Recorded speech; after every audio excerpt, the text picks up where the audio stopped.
From the High Definition Production Center of Troy University's Broadcast and Digital Network and Troy campuses around the world, this is Troy TrojanVision Weekly. Hello and welcome to Troy TrojanVision Weekly. We're glad you joined us for this look at what's happening in and around Troy University. I'm your host, Aaron Taylor. United States Representative Martha Roby visited Troy Wednesday morning to take a tour of the Troy for Troops Center and learn more about what the university is doing to help veterans and military students. Samantha Charles has the details. On Wednesday morning, United States Representative Martha Roby visited the campus of Troy University to tour the Troy for Troops Center and discuss the university's service to veterans and active duty military personnel. To have Troy for Troops available at not just this campus, but campuses throughout Alabama, demonstrates what Troy is trying to do, Troy University and Dr. Hawkins and all of those that contribute to this, about the importance of us serving those who have served us. The Troy for Troops Center was made primarily to help veterans transition into the college life and is a place where military-affiliated students can continue to experience the same camaraderie prevalent in the military. And mainly what we try to do is plug the military student in to the university setting in a way that merges their military experience with the college experience. It's really comforting to know that there are community partners throughout our state that are taking it on themselves to ensure that our veterans are being treated with the utmost respect and given facilities like this that are designated for their use. It's just really a great thing that Troy University is doing. And as for why U.S. Representative Martha Roby visited Troy University, she wanted to learn more about what we do.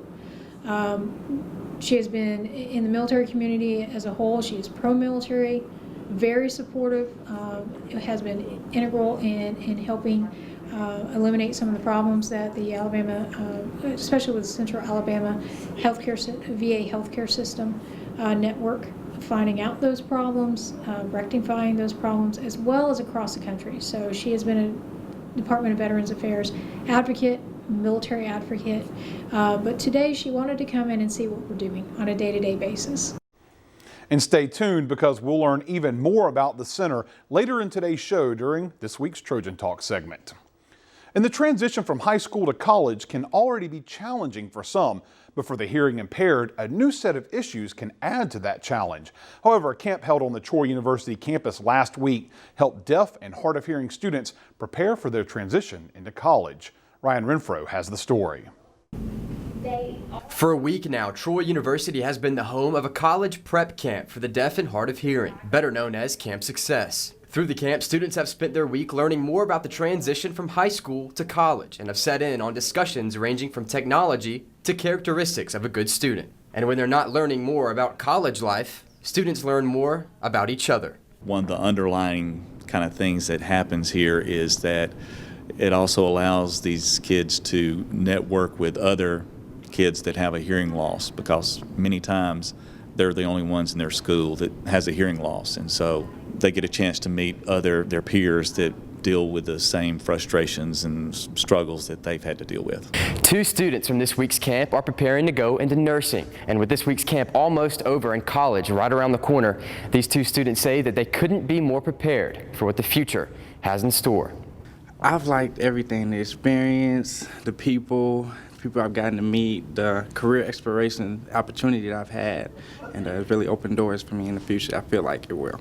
This week, I have taken in a lot of information such as budgeting, the difference between high school and college, and what to expect in the classroom. It's just a lot of great information. One Troy student majoring in ASL says Camp Success gave her an inside look at what she would like to do after college. It actually gave me an insight into doing speech pathology, so I'm really excited about what the future has to hold.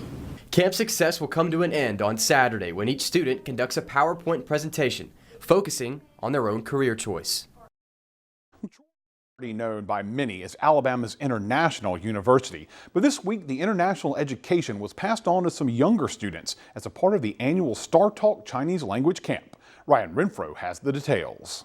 On Monday morning, Troy University held the opening ceremony for this year's StarTalk Camp. The camp will teach English-speaking teens Chinese language and culture. StarTalk with the subtitle Start Talking is a program run by the federal government starting in 2006 for people to teach and learn what is called critical need languages, including Chinese and about a dozen others.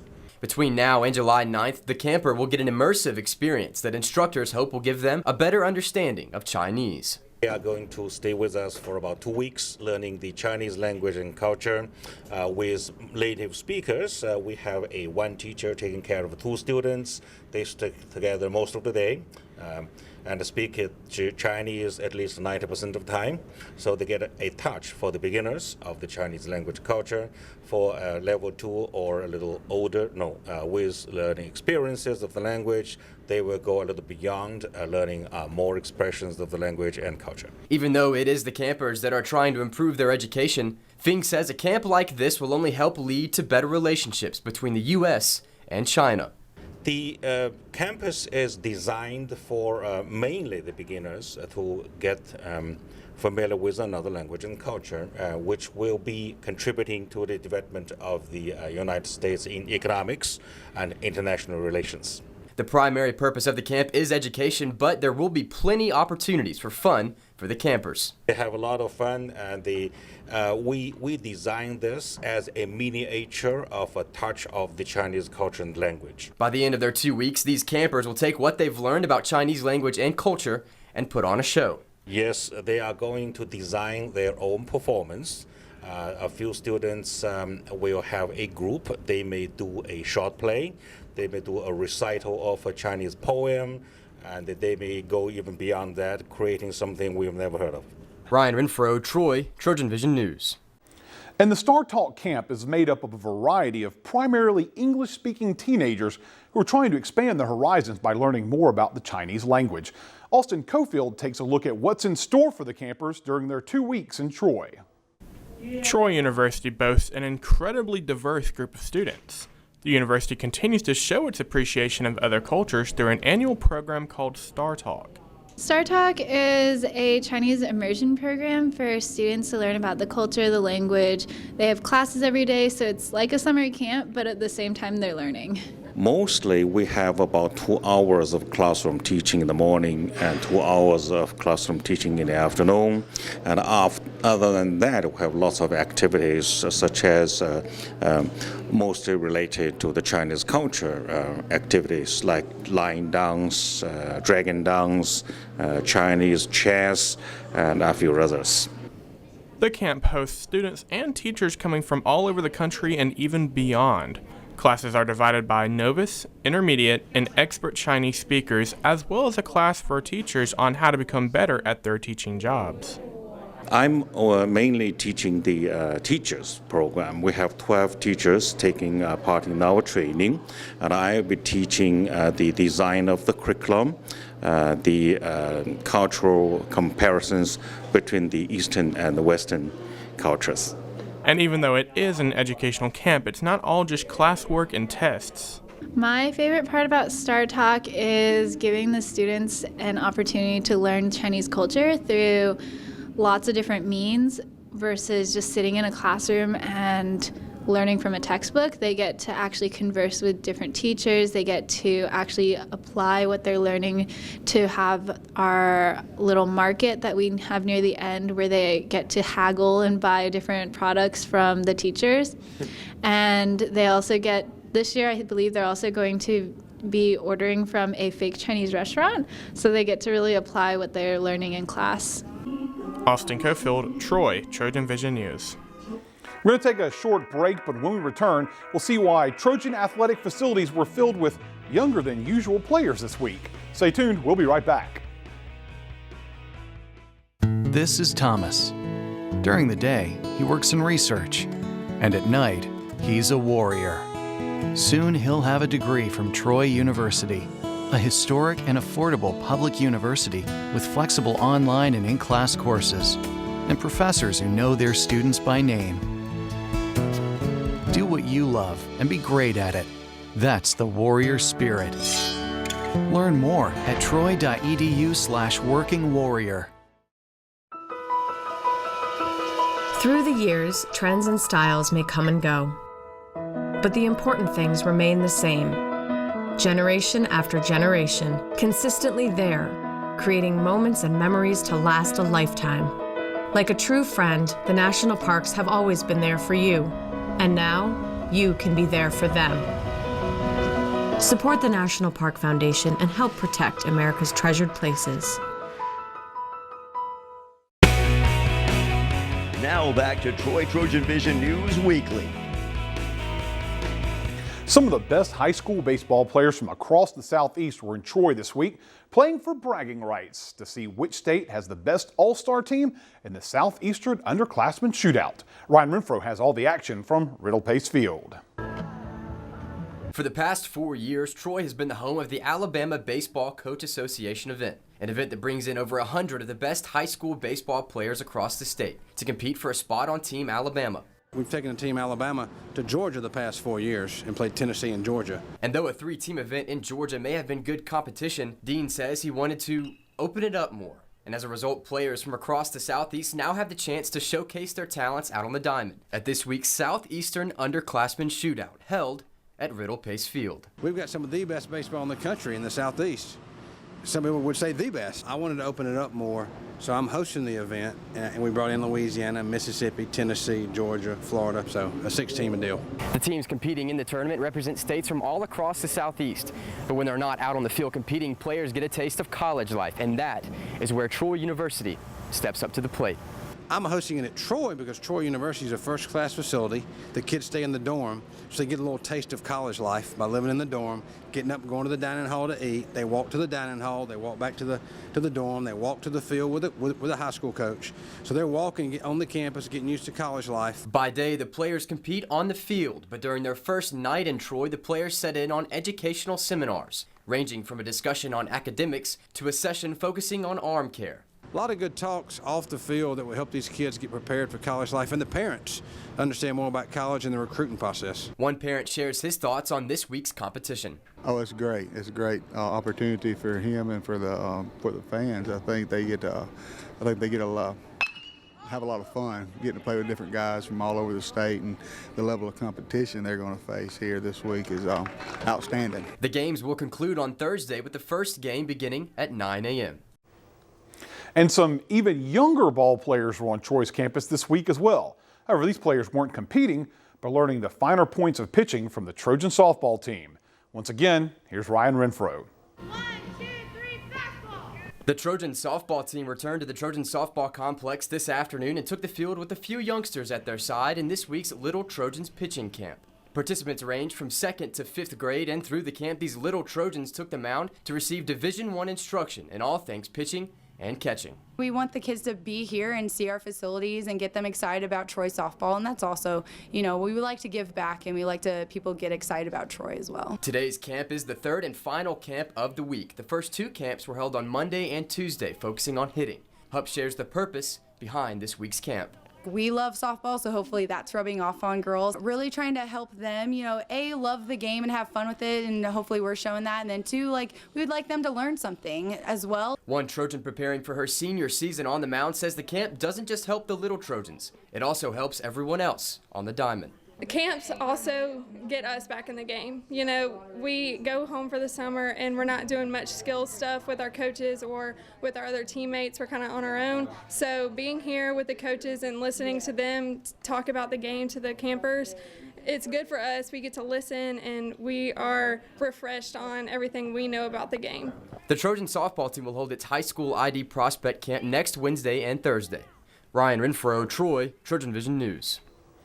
And a local church is currently undergoing a major makeover. St. Martin de Tours Catholic Church is having its interior completely redone after 3 years of planning. Nathaniel Rodriguez has the story. St. Martin of Tours Catholic Church is currently undergoing some renovations. Changes to the church interior will include a raised tabernacle, a canopy above the altar area, tile floors, and other changes that will add up to $290,000 in expenses.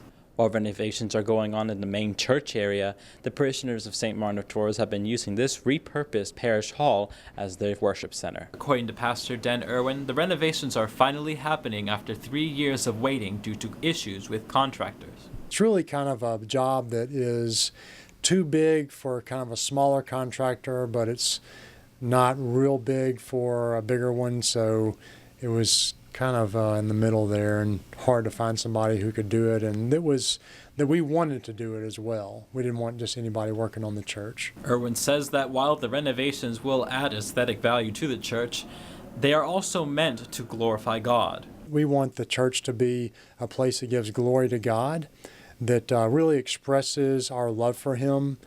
Certainly we will enjoy it, looking nice, but it's not just about that. It's also about having a church that really does reflect our love for God. Parishioner Barbara Patterson says that she is excited with the progress. Right now, it's so exciting because Father lets us peek into the church every Sunday and see some of the things that are being done.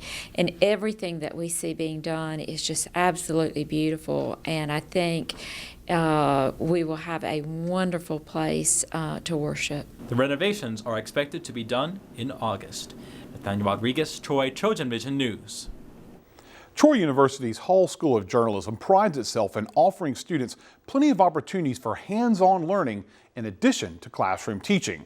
However, there are members of the journalism faculty that bring years of personal in-the-field experience to the classroom as well, including one professor who was pretty much born into the profession. Nathaniel Rodriguez has the story. Journalism has been a part of Professor Steve Stewart's life since he was a child. Raised by the owners of the Monroe Journal, Stewart followed in his family's footsteps and studied journalism at the University of Georgia. He went on to work for multiple newspapers, including his family's paper and the Decatur Daily. Currently, Stewart teaches multimedia courses here at Troy University and serves as the advisor to the university newspaper, The Tripolitan. Stewart began teaching at the University of Alabama while getting his master's degree. It was there where he realized his fondness of teaching. I also had the opportunity to teach there at Alabama in a college environment. I'd never done that before, and that got me interested in doing teaching as a full-time job. When I first started there, I really didn't have this in mind, but I decided I liked it. Stewart says that he enjoys teaching because of the impact he can have on young journalists' careers. My work with students here is very rewarding. I see the opportunity to share a few things I might have learned and to help them to succeed in their goals and ambitions. I think I'll be proud to see many of my former students do a lot of good things for the world. Stewart does not know what his plans are after Troy, but he has expressed an interest in returning to the field, should the opportunity present itself. I really miss newspaper work in many ways. One thing I miss about it is every day or every week you complete something. You get your job done, you put it out there, and you get the people's reaction to it. It's a quick turnaround and a great satisfaction to see people reading your material and acting as if it means something to them. Stewart has one piece of advice for aspiring journalists: learn how to get the facts and how to present them. We're going to take another quick break, but when we come back, there's some offerings from our friends at Troy Public Radio, so don't touch that dial.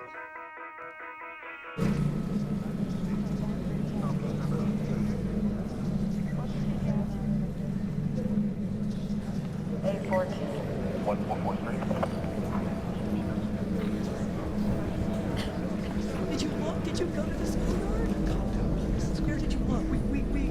We can make a plan somehow. If I just. He's a smart boy, and he's gonna be okay. Okay, try to call him again. There's no reception. Everything is down. Try. I can't. Try already. Nothing's working. Well, just everything's down.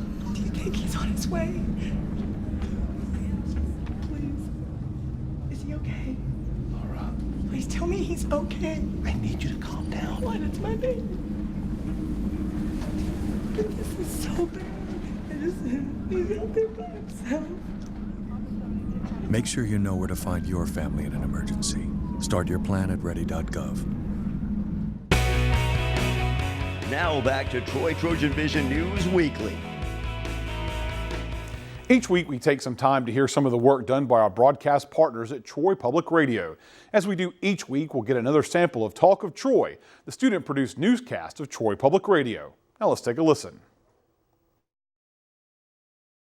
It's the Talk of Troy. Voices and sounds from the campuses of Troy University. I'm Hayes Grissom. The campus kitchen at Troy University was recently selected for the Community Impact Award at the Food, Waste, and Hunger Summit. And to talk about the award, producer Nishay DeRamus spoke with the program's coordinator. Troy's Campus Kitchen is a part of a national network of similar programs in over 50 colleges and universities.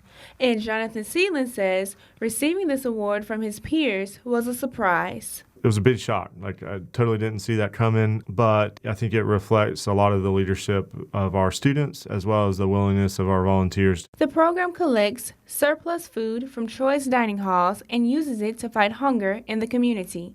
And Seeland says he hopes to add on different sources of capturing food. And so we're reaching out to restaurants as well as grocery stores. For the Talk of Troy, I'm Nishay DeRamus. If you're anywhere near Veterans Memorial Stadium on game day and you hear marching band, we can almost guarantee you're also hearing this voice. We proudly present the Troy University Sound of the South Marching Band. That's Paul McNeely, otherwise known as the voice of the Sound of the South. McNeely's friend and former band director Johnny Long started him on this path in 1996, and McNeely is grateful. God said we're not going to make him pretty, but at least we'll give him a voice, so I've been real fortunate. And as Paul McNeely will tell you, it doesn't feel like work when you love what you do. The purpose of the band is to entertain the audience. It has to be fun to do that. For more information on McNeely and the band, visit soundofthesouth.org. I'm Hayes Grissom, and you've been listening to The Talk of Troy, a production of Troy Public Radio. Throughout the week, Troy Public Radio can be heard on 89.9 in Troy and Montgomery, 88.7 in Dothan, and 91.7 in Phoenix City. Well, it's time for our last break. When we return, we'll learn more about the Troy for Troops program. Stay tuned. We'll be right back. If you store your guns properly, I'll feel safer when I'm playing outside. Safer when walking home. I won't have to tell so many family members. I'm sorry. I won't hear as many scary stories. And I won't have to tell my kids. This isn't a drill. Please. Please, do it for us. Your family, friends, and neighbors are all counting on you. Never let your gun get into the wrong hands. Remember, always, lock it up. Visit ncpc.org.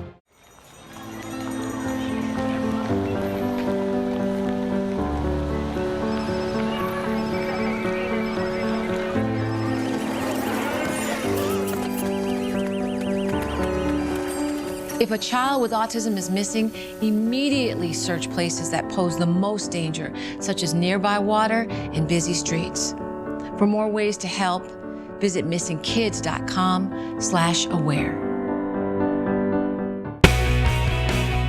Now back to Troy TrojanVision News Weekly. As we learned earlier, Troy for Troops is a program designed to help veterans make the transition to college at Troy. In this week's Trojan Talk, we learn a little more about the program and the woman who heads it up. Welcome to Trojan Talk. I'm your host, Aaron Taylor.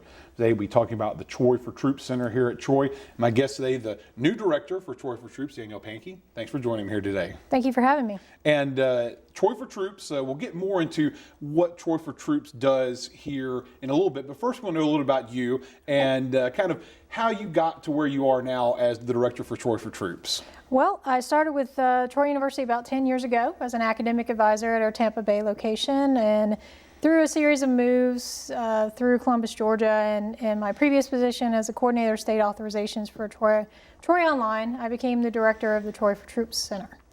My military background is I also serve as a officer in the United States Army Reserve. I'm a captain in the Military Police Corps, and that's how I arrived here today.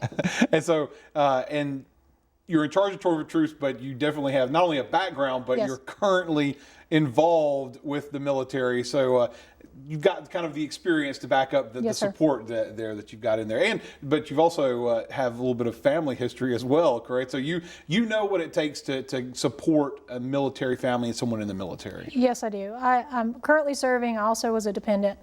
My father was a career officer. And I utilize VA benefits to earn my degrees. So I know both sides. I also served as a headquarters company commander handling personnel issues, and I had soldiers walk into my office, with school issues and help them out. So I've got a little bit of background with higher education in the military. And I guess that kind of helps why you probably sought out this position and wanted to be here. It kind of tells the motivation and what made you want to be in this spot and be able to take over the Troy for Troops. Well, I have a passion for the military, serving the military. The military has been great to me. I mean, my whole life, I pretty much have been around it. So it afforded me some opportunities, and I wanted to give back. That's one of the reasons why I started my career with Troy and then decided to serve. So I went into the military to give back. And then this opportunity presented itself, and I felt like it married two passions of mine: higher education, because I believe education is a portal for success. And we have a number of military students coming in out of service, or they're currently serving, and they need some help, need some guidance so they can get lost. So I wanted to be a part of that. And well, let's talk about that. What the Troy for Troops Center offers in that regard. You touched on it briefly there, but for those who don't know exactly what the mission is for Troy for Troops, kind of give us an idea of what it does for those affiliated with the military. Sure. The Troy for Troops Center not only focuses on academic success, but it focuses on career success. So what we want to do is we want to have a military member come into our center. It's a one-stop shop. So whatever questions they may have, we will either find the answers for that person, that individual or that soldier, or we will put them on a path to find that answer. So by the time they leave there, they either have an answer or they're on their way to the correct department to find out what that is. So we marry the departments.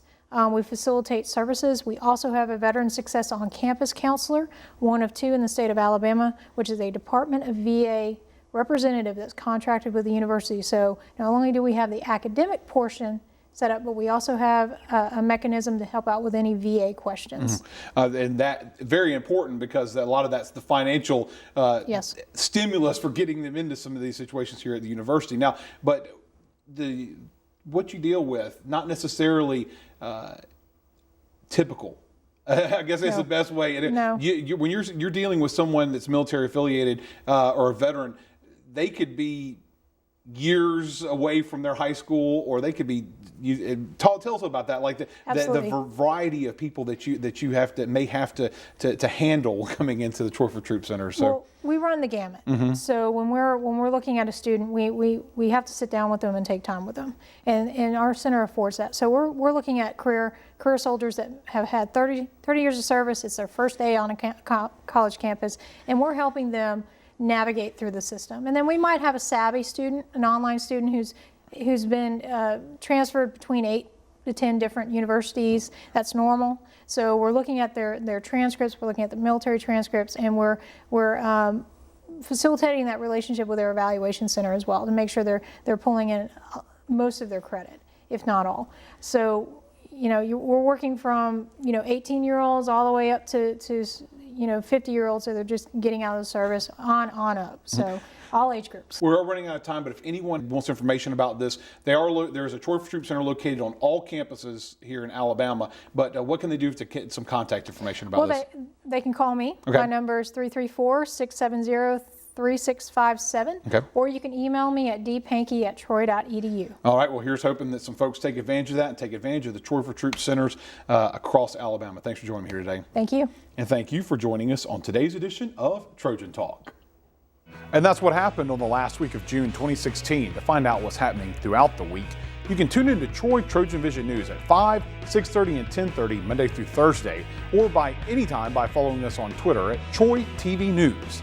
Also, feel free to like our Troy TrojanVision News fan page on Facebook to see links to online content from Troy TrojanVision News. We hope you join us again next week for another edition of Troy TrojanVision Weekly. Have a good week.